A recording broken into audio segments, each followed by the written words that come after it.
ये कहानी ममता की है। बचपन से ही घर में ये एहसास दिलाकर पाला गया कि औरतों को बोलने का हक नहीं है।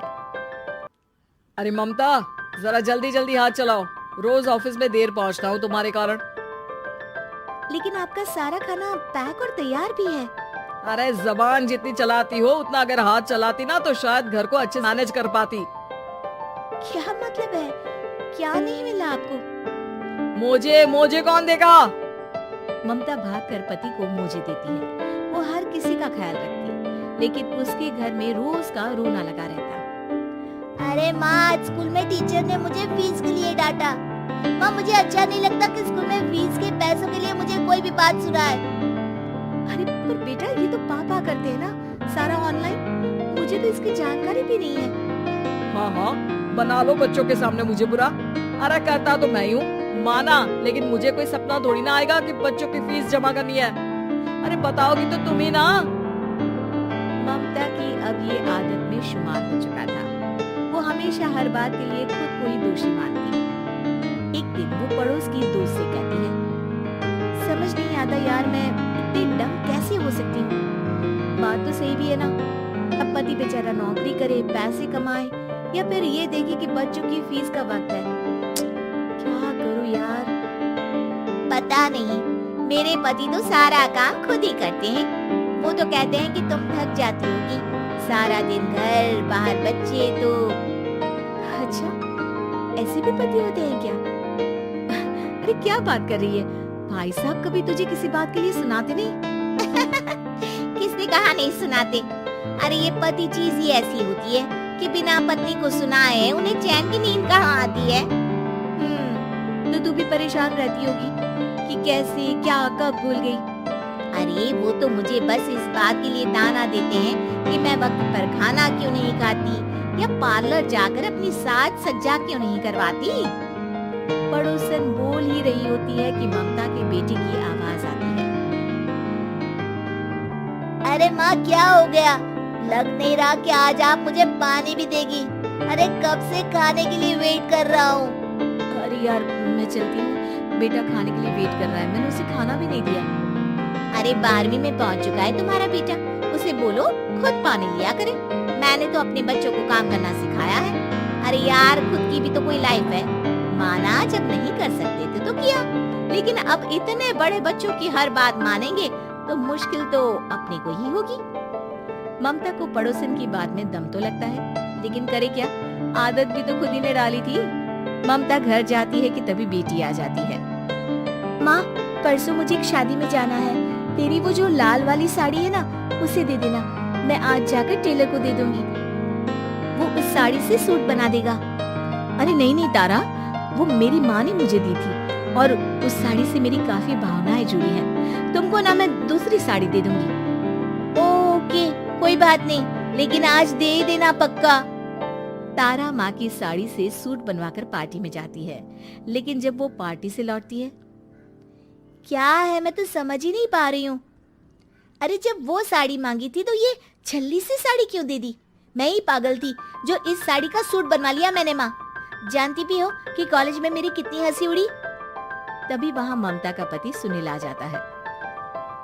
अरे गवार औरत, जब बेटी साड़ी मांग रही थी तो दे देती ना। अरे पापा, इनके तो इमोशंस जुड़े थे उस साड़ी से।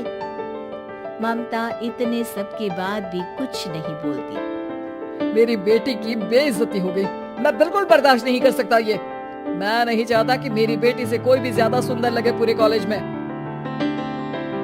जी, वो पढ़ने में तारा बिल्कुल अच्छी नहीं है, उसकी पढ़ाई पर आप ध्यान दीजिए ना। अच्छा, अब तुम मुझे बताओगी कि मुझे किस पर ध्यान देना और किस पर नहीं। रमेश जैसा ही ये वाक्य पूरा करता है, ममता की बेटी और पति उस पर जोर जोर से हंसते हैं। अरे ठीक है ना, पता ही नहीं चला कि कैसे वक्त इतना बीत गया। अरे कैसे पता चलेगा माँ, हम लोगों के पीछे जो तू बैताल की तरह चिपकी रहती थी, तुझे कैसे वक्त का पता चलता?